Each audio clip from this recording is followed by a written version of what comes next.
Et bonjour à tous les auto-entrepreneurs et les petits managers de demain. Donc aujourd'hui on se retrouve dans une nouvelle vidéo basée sur le sujet qui va être le bilan comptable. Donc dans un premier temps, un bilan comptable ça va ressembler à ça, plein de chiffres, plein de lettres, à n'y rien comprendre et pourtant ça va être très simple et nous allons commencer en vous présentant tout ça maintenant.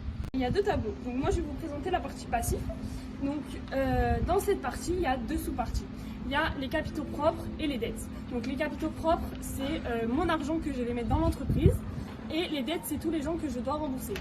Donc dans les capitaux propres, il y a le capital social. Donc c'est tous les actionnaires qui donnent de l'argent pour que l'entreprise naisse et qu'on connaisse le jour de l'entreprise.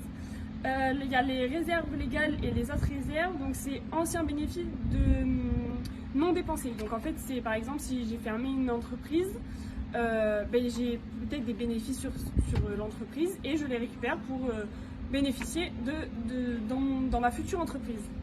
Après, j'ai le résultat de l'exercice. Donc les résultats de l'exercice, c'est tous les bénéfices de l'année. Et ça, on le retrouve sur le compte de résultat. Donc dans les dettes, il y a plusieurs personnes qu'on doit rembourser. Donc, par exemple, comme un emprunt. Donc les emprunts, ça va être plus pour les banques. Parce que du coup, on a emprunté de l'argent pour construire un local ou quelque chose. Et du coup, on doit rembourser aussi les banques.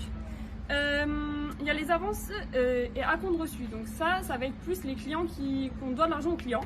Par exemple, sur Asset Booking, ils réservent leur chambre, ils payent leur chambre. Et ils réservent à 3 mois avant. Donc on doit payer la prestation par exemple.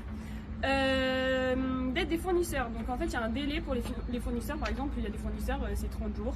Donc ça peut varier des fournisseurs. Mais donc voilà, il y a des dettes aussi fournisseurs. Il y a dette fiscale et sociale. Donc ça c'est la TVA, l'État. Et ça va être... on va le retrouver un peu dans le compte du résultat. Donc moi je vais vous présenter la partie active. Donc la partie active c'est l'investissement à long terme. Donc vous allez voir c'est très simple. Dans cette partie-là nous avons deux parties. L'actif immobilisé, donc c'est tout ce qui est brevet, licence, PMS, donc les logiciels de réservation.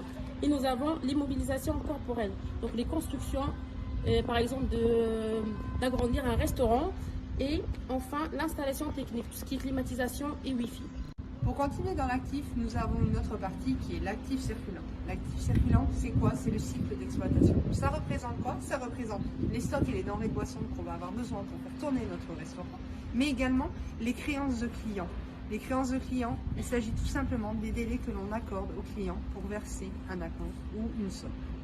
Donc je vais vous présenter la dernière partie de l'actif, où donc c'est la trésorerie, c'est les valeurs mobilières de placement, la disponibilité et les charges constatées d'avance.